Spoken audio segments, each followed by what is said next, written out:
வணக்கம். நான் பெய்லஸ் கான்லி.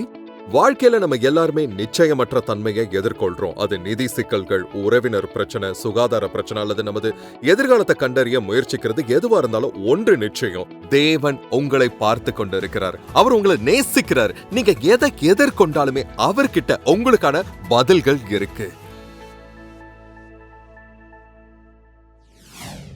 வணக்கம் நண்பர்களே. இன்றைய நிகழ்ச்சிக்கு வரவேற்கிறேன். நான் பிலிப்பியர் நிருபத்தை ஆராய்ந்து வருகிறேன். இப்ப நான் அதனுடைய 3ஆம் அதிகாரத்துல இருக்கிறேன். உங்ககிட்ட வேதமோ இல்ல வேத ஆப்போ இருந்தா அதை எடுத்துக்கோங்க. என் கூட சேர்ந்து இதை நீங்க ஃபாலோ பண்ணலாம். முக்கிய குறிப்புகளை நீங்க எடுத்துக்கலாம். ஏதாவது ஒரு கருத்து உங்க கவனத்தை ஈர்த்தா அதை எழுதி வச்சு அதை மறுபடியும் சிந்தித்து பாருங்க. இந்த அதிகாரத்தின் மைய பகுதியில பவுல் பிலிப்பிய விசுவாசிகளுக்கு ஒரு விஷயத்தை எழுதுறாரு. அவர் அங்கிருந்து போன பிறகு நியாய பிரமாணத்தை கடைபிடிப்பவர்கள் என்று அழைக்கப்பட்ட சிலர் அங்க வந்திருந்தாங்க. அவர்களாம் இயேசுதான் மேசியா மற்றும் இரட்சகர். ஆனால் அவர் இஸ்ரவேலர்களுக்கு மட்டுமே இரட்சகர். நீங்கள் ரட்சிக்கப்பட விரும்பினால் யூத மதத்திற்கு மாறி யூதராக மாற வேண்டும். அதாவது நீங்க விருத்த சேதனம் செய்து கொள்ளணும். மோசேயின் நியாயப்பிரமாணத்தை கடைபிடிக்கணும். இயேசுவை விசுவாசிப்பதோடு மோசேயின் நியாயப்பிரமாணத்தை மிக துல்லியமாக கடைபிடித்து விருத்த சேதனம் செய்து கொண்டால் மட்டுமே நீங்கள் உண்மையாக ரட்சிக்கப்பட முடியும்னு சொன்னாங்க. கிருபையினால் விசுவாசத்தின் மூலம் ரட்சிப்பு கிடைக்கும் என்ற செய்தியை அவர்கள் சிதைத்து விட்டனர். பவுல் அவர்கள் மீது கோபம் அடைந்தார்.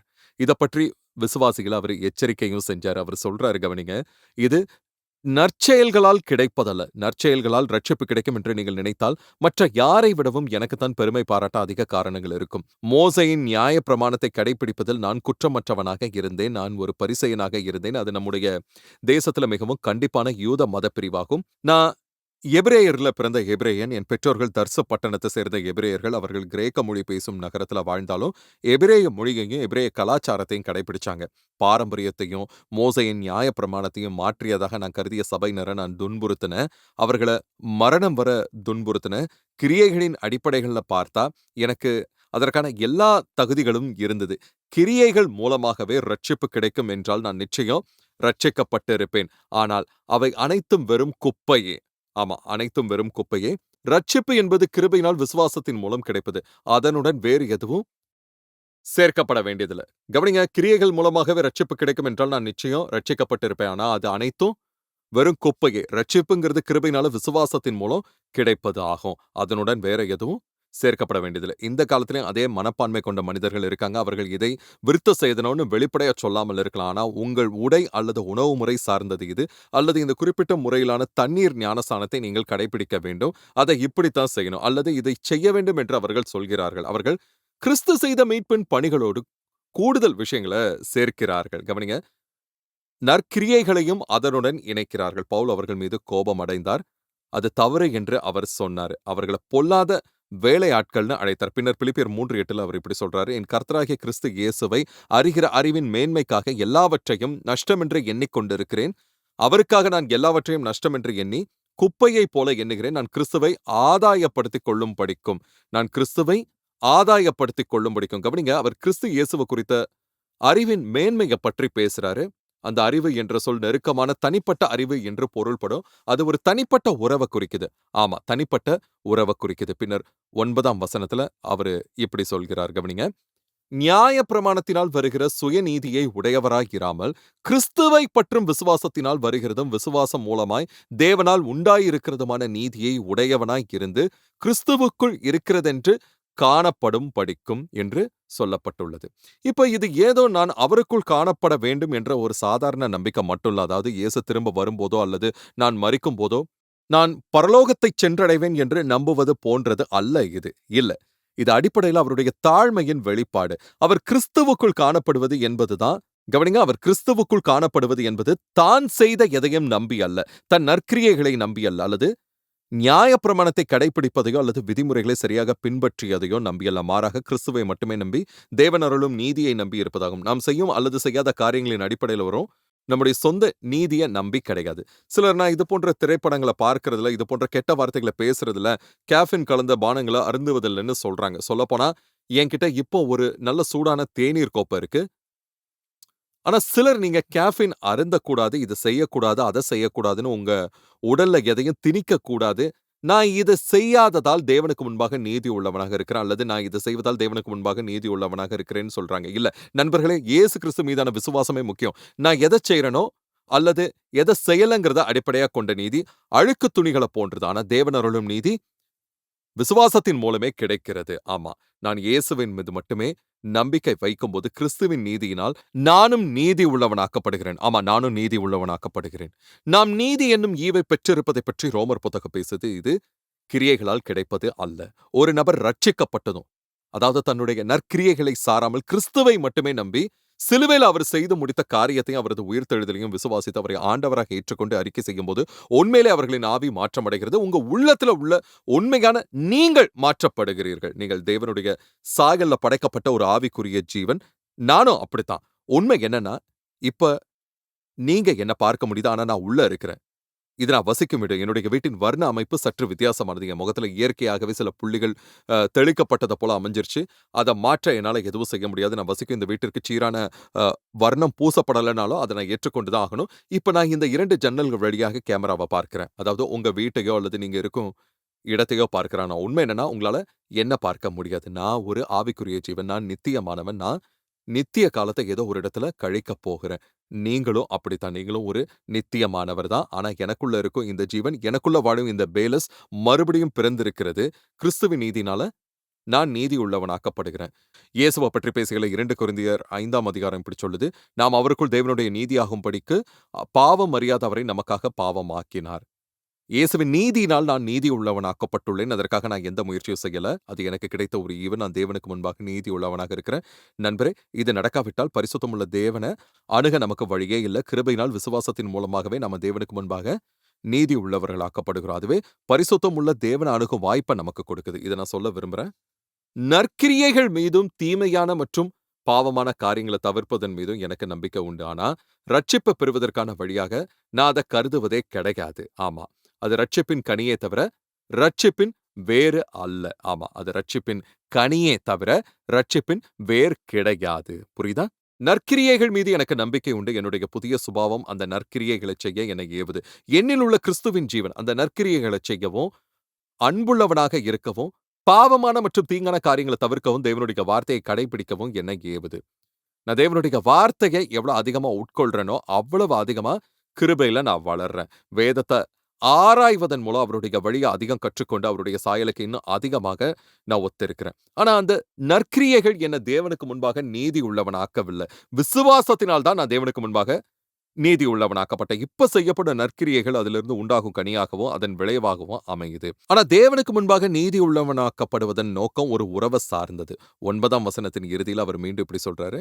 நியாய பிரமாணத்தினால் வருகிற சுயநீதியை உடையவராய் இராமல், கிறிஸ்துவை பற்றும் விசுவாசத்தினால் வருகிறதும், விசுவாசம் மூலமாய் தேவனால் உண்டாயிருக்கிறதுமான நீதியை உடையவனாய் இருந்து, கிறிஸ்துவுக்குள் இருக்கிறேன் என்று காணப்பட விரும்புகிறேன். பிலிப்பியர் 3:10.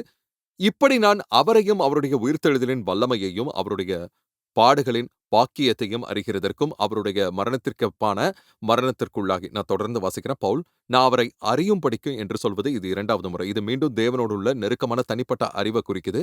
ஆங்கில மொழிபெயர்ப்புகள்ல ஒன்றான ஆம்பிளிஃபைட் கிளாசிக் வேதம் இது மிகச்சிறிய வெளிப்படுத்துது. அதை இப்படி குறிப்பிடவும் செய்யுது. அதில் இப்படி சொல்லப்பட்டிருக்கு.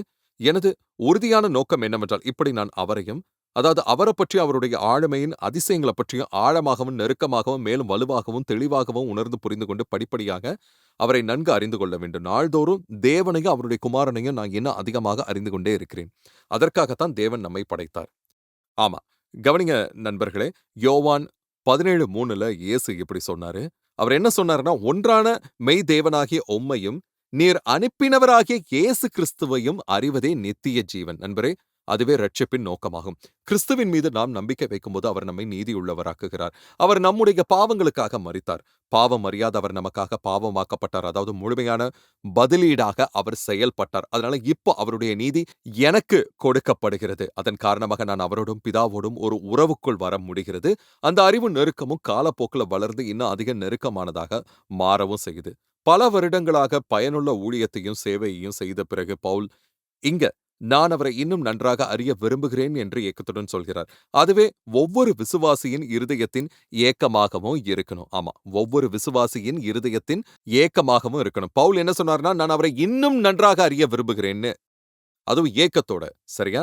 தமஸ்குக்கு செல்லும் வழியில ஆண்டவரை சந்தித்து ரட்சிப்பின் அனுபவத்தை பெற்றபோது பவுல் அவரிடம் 2 கேள்விகள கேட்டார். அந்த கேள்விகளுக்கான பதில்கள புரிந்து கொள்வது பவுலின் வாழ்வில ஒரு தொடர் வளர்ச்சியாக அமைந்தது. அன்றிலிருந்து அவருடைய வாழ்க்கைய அது முழுமையாக ஆக்கிரமிச்சது. ஆமா, அவருடைய வாழ்க்கைய முழுமையா ஆக்கிரமிச்சது.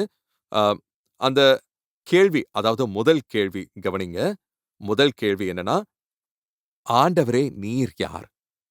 பல ஆண்டுகளுக்குப் பிறகும் அவர், நான் அவரை அறிய வேண்டும். அவருடன் நெருக்கமான அறிமுகத்தை பெற வேண்டும். நான் இயேசுவுக்கு இன்னும் நெருக்கமாக வர விரும்புகிறேன். பிதாவுக்கு இன்னும் நெருக்கமாக வர விரும்புகிறேன். அவர்களை இன்னும் நன்றாக அறிய விரும்புகிறேன் என்று சொல்வதை நம்மால் பார்க்க முடிகிறது. தமஸ்குக்கு செல்லும் வழியில் அவர், ஆண்டவரே நீர் யார் என்று கேட்டார். 2வது கேள்வியாக, ஆண்டவரே நான் என்ன செய்ய வேண்டும் என்று நீர் விரும்புகிறீர் என்று கேட்டார்.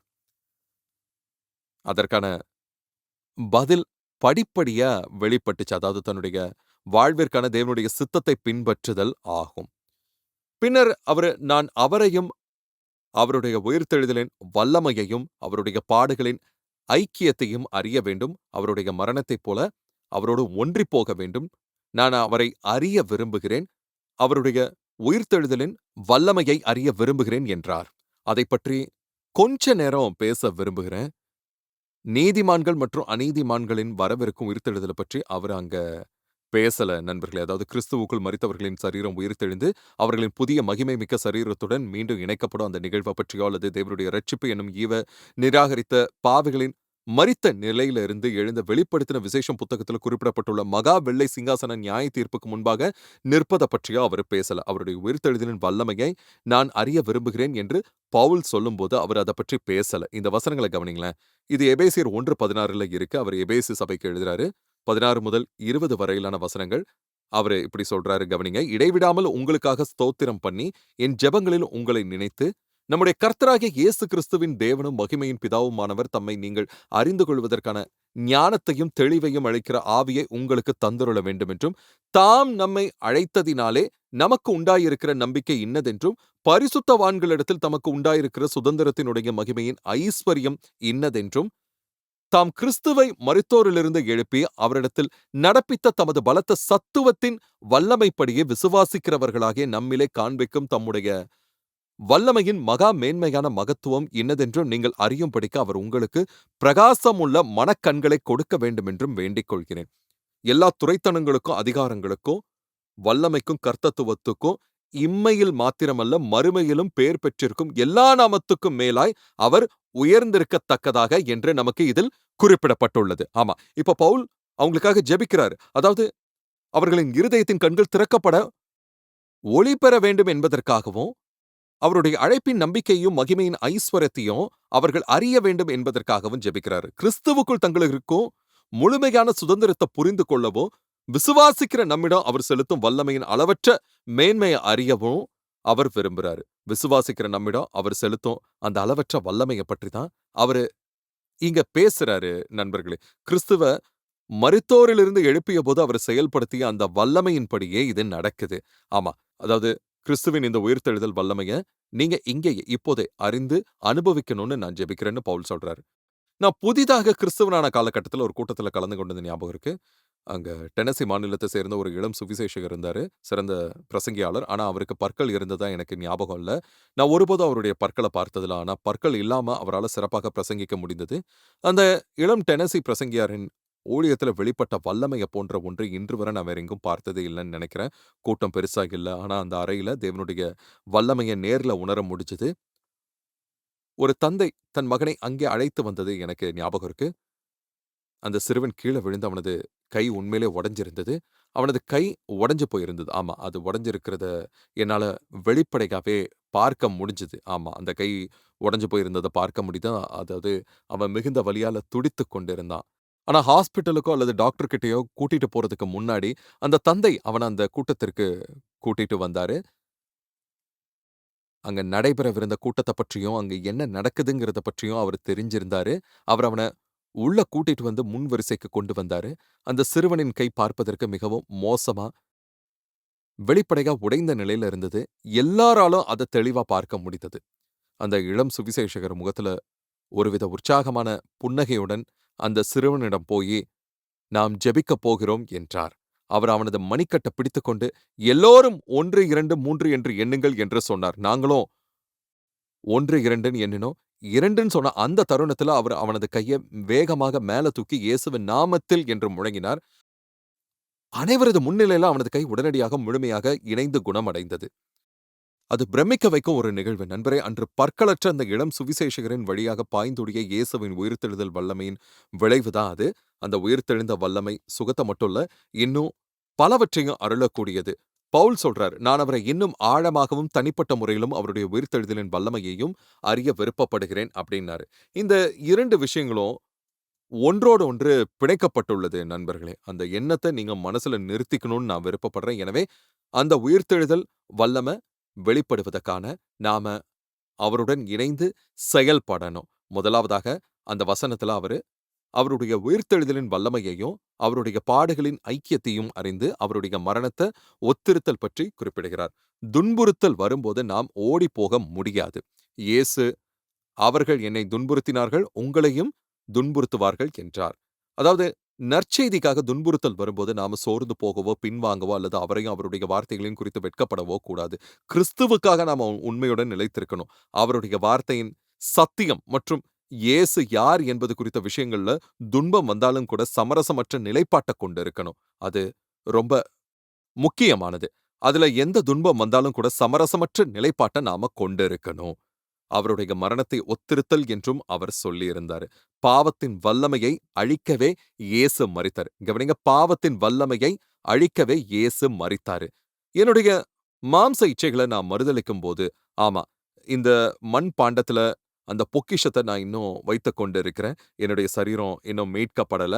ஒரு நாள் அவருடைய மகிமையுள்ள சரீரத்த போன்ற ஒரு புதிய சரீரத்த நான் பெறுவேன். ஆனா இடைப்பட்ட காலத்துல ரோமர் 6ஆம் அதிகாரத்தின்படி இந்த மாம்சமும் இரத்தமும் கொண்ட உடலில் இன்னும் பாவத்தின் தன்மை இருக்கிறது. அதனால்தான் அப்போஸ்தலனாகிய பவுல் என்னுடைய உடலை அடக்கி அதை எனக்கு கீழ்ப்படுத்துகிறேன் என்று சொன்னார். அது என்னை ஆள நான் அனுமதிப்பதில்லை. மாறாக நானே அதை ஆளுகிறேன். எனவே என்னுடைய மாம்ச இச்சைகளை ஆவிக்கும் அவருடைய வார்த்தைக்கும் கீழ்ப்படுத்தி பாவத்தை மறுதலிக்கும் போது நான் அவருடைய மரணத்தை ஒத்திருக்கிறேன். அதற்காகத்தான் இயேசு மரித்தாரு. அவர் தொடர்ந்து இத சொல்றாரு. இது உண்மையிலே ரொம்ப சுவாரஸ்யமோ ஆனது.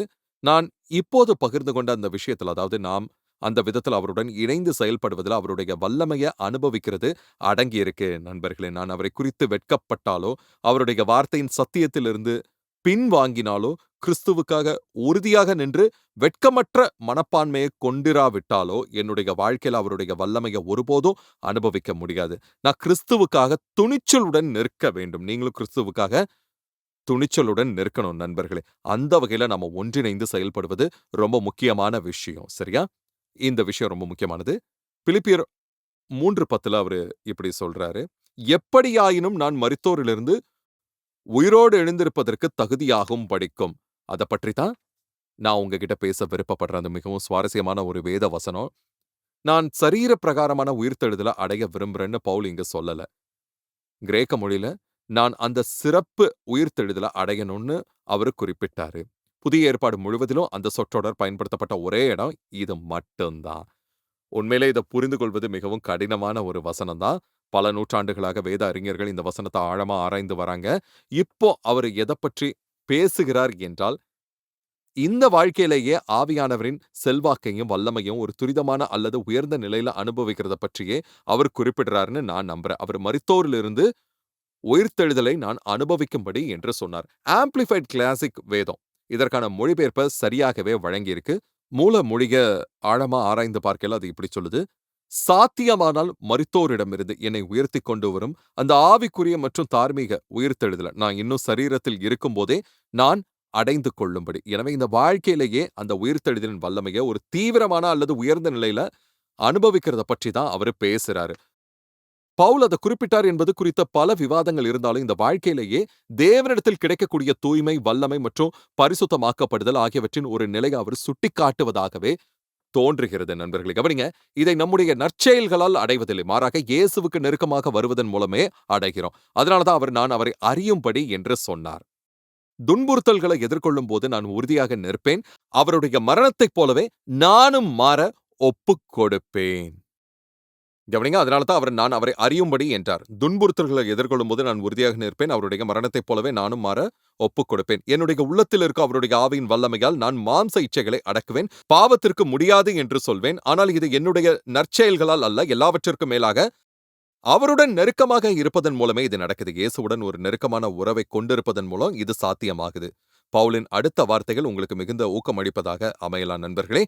எனக்கும் அப்படித்தான். சொல்லப்போனா, அது எனக்கு அதிகமான உற்சாகத்த தருது. ஆமா, எனக்கு அதிகமான உற்சாகத்த தருது. மீண்டும் சொல்றேன். இந்த வீழ்ச்சியடைந்த உலகத்துல, நாம தேவனுக்கு ஊழியம் செய்யும்போதே, அதாவது மரணத்தில் நம்முடைய சரீரத்தை ஒப்படைப்பதற்கு முன்பாகவோ, அல்லது இயேசு கிறிஸ்து திரும்பி வந்து நாம் அவரை சந்திக்க வானத்தில் எடுத்துக் கொள்ளப்படுவதற்கு முன்பாகவோ, இந்த வாழ்க்கையிலேயே ஒரு குறிப்பிட்ட அளவிலான அவருடைய வல்லமைய நாம அனுபவிக்கிறோம். இந்த நிகழ்வுகள்ல எது முதல்ல நடந்தாலும் சரி, அதற்கு முன்பாக தூய்மை, சுகம் மற்றும் ஆவியின் வல்லமையான தாக்கம் ஆகியவற்றை ஒரு அசாதாரணமான முறையில கொண்டு வரும் அவருடைய வல்லமைய நாம அனுபவிக்கிறோம்.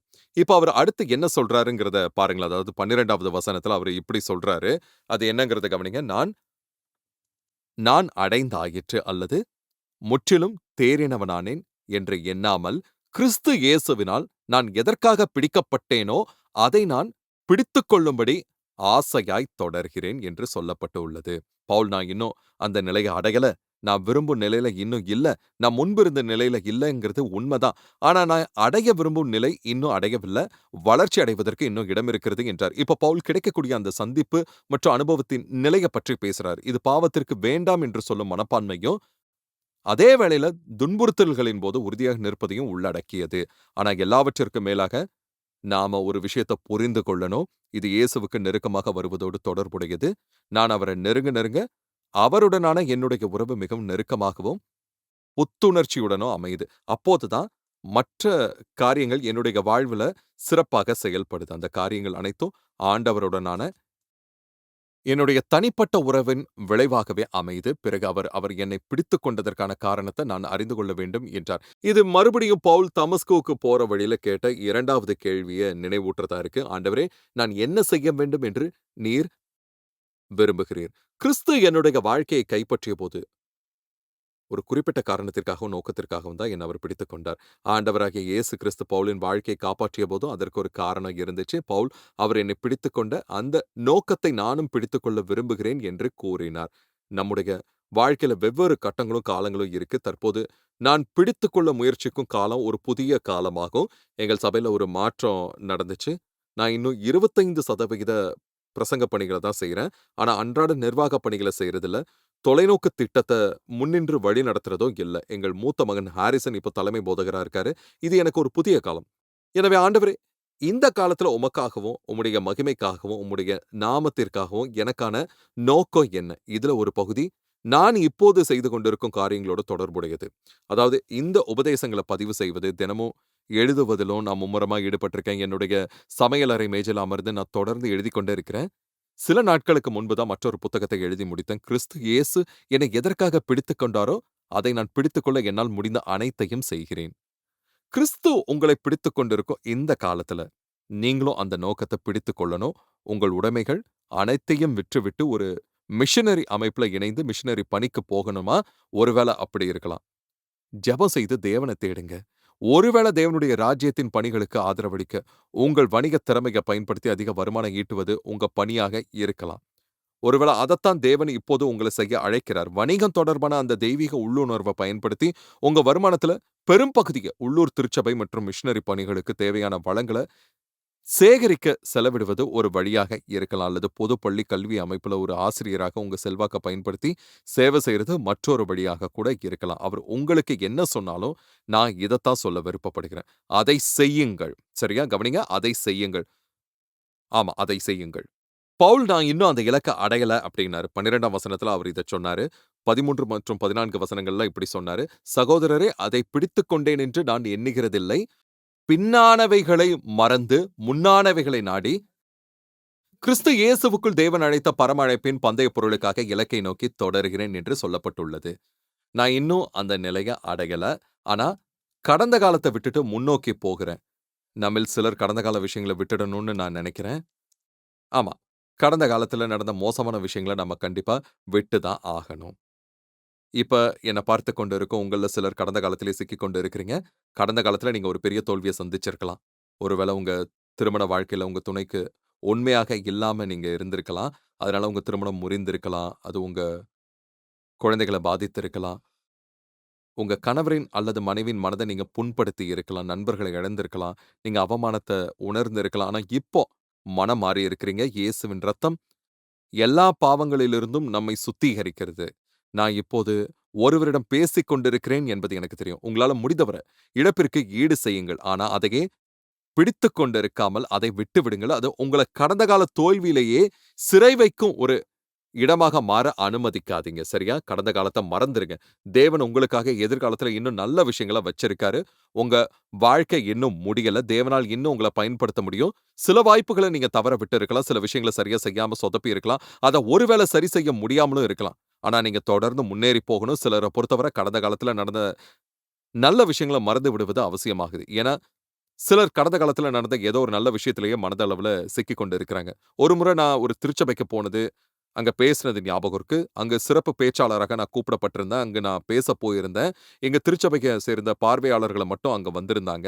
மற்றபடி அந்த திருச்சபை காலியா தான் இருந்தது. நான் அந்த போதகரிடம் பேசியபோது சுமார் 7 ஆண்டுகளுக்கு முன்பு தங்கள் சபையில ஏற்பட்ட ஆன்மீக எழுச்சியையும், மக்கள் ரட்சிப்ப பெற்றதையும் பற்றி அவர் திரும்ப திரும்ப பேசிக் கொண்டிருந்தார். கடந்த காலத்துல நடந்த அந்த எழுச்சிய பற்றி மட்டுமே அவரால பேச முடிந்தது. அதற்காக தேவனுக்கு நன்றி செலுத்துறேன். 7 ஆண்டுகளுக்கு முன்பு நடந்த அந்த தேவ செயலுக்காக நன்றி.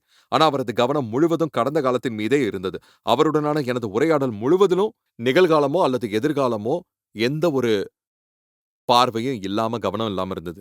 நாம பின்னால் இருக்கிறத விட்டுட்டு முன்னோக்கி போகணும். பவுல் காத்திருக்கும் பரிசுக்காக இலக்கை நோக்கி நான் ஓடுகிறேன் என்று சொன்னார். அந்த இலக்கு இயேசுவ நேருக்கு நேர் காண்பதாகும். அதுவே பரலோகம் ஆகும். இறுதியில் அந்த பரிசாக இருப்பவர் அவரே. ஆபிரகாமின் தேவன் நானே உனக்கு மகா பெரிய பலனாய் இருக்கிறேன் என்று சொன்னார் அல்லவா? அது நமக்கு எவ்வளவு உண்மையானது. கர்த்தர் தாமே நமக்கு மகா பெரிய பலனாக இருக்கிறார். ஆம், மகா பெரிய பலனாக இருக்கிறார். மேலும் அவர் நான் இலக்கை நோக்கி ஓடுகிறேன் என்று சொல்கிறார். இதற்கு நிர்ணயிக்கப்பட்ட எல்லைக்கோடுகளுக்குள் ஓடுவது என்று பொருள். அந்த எல்லைகளுக்குள் இருந்து முழு முயற்சியுடன் ஓடுவது, எனக்காக வகுக்கப்பட்ட பாதையில ஓடுவது. இப்ப எனக்கும் உங்களுக்கும் உரிய பாதை கர்த்தராகிய இயேசுவ சேவிப்பதே ஆகும். ஆனா உண்மை என்னன்னா, என்னுடைய பாதை உங்களுடையதிலிருந்து கொஞ்சம் மாறுபட்டதா இருக்கலாம். என்னுடைய பாதை புத்தகங்கள் எழுதுவது, சமூக ஊடகங்கள் மற்றும் தொலைக்காட்சி போன்றவற்றில நற்செய்திய பகிர்வது போல இருக்கலாம். மேலும் நான் செய்ய அழைக்கப்பட்ட வேறு காரியங்கள் இருக்கலாம். உங்க பாதை குழந்தைகளுடன் பணியாற்றுவது, உங்கள் உள்ளூர் திருச்சபைக்கு நிதி ரீதியாக உதவுவது அல்லது வேறு ஏதேனும் வழியில ஊழியம் செய்வது போன்றதா இருக்கலாம். உங்கள் ஓட்டம் என்னுடையதிலிருந்து மாறுபட்டதா இருக்கலாம். நான் உங்கள குறை சொல்ல போறதில்ல. நீங்களும் என்ன குறை சொல்லாதீங்க. மற்றவரின் ஓட்டம் சற்று வித்தியாசமாக தெரிவதால அவரை குறை சொல்லாதீங்க. கர்த்தர் உங்களுக்காக வகுத்த எல்லைகளுக்குள் நீங்க ஓடினா அதுவே போதுமானது. அவர் உங்களை என்ன செய்ய விரும்புகிறார் என்பதை கண்டறிந்து அதை உங்க முழு இருதயத்தோடும் முழு ஆத்மாவோடு செய்யுங்க. முயற்சி செஞ்சு முழு ஆற்றலையும் பயன்படுத்தி இலக்கை நோக்கி முன்னோக்கி போங்க. நண்பரே, ஒருவேளை நீங்க கீழே விழுந்திருந்தீங்கன்னா நான் உங்களை உற்சாகப்படுத்த விருப்பப்படுகிறேன். எழுந்து மீண்டும் ஓட ஆரம்பிங்க. தேவனுடைய திட்டம் கவனிங்க, தேவனுடைய திட்டம் உங்க விஷயத்துல இன்னும் முடியல.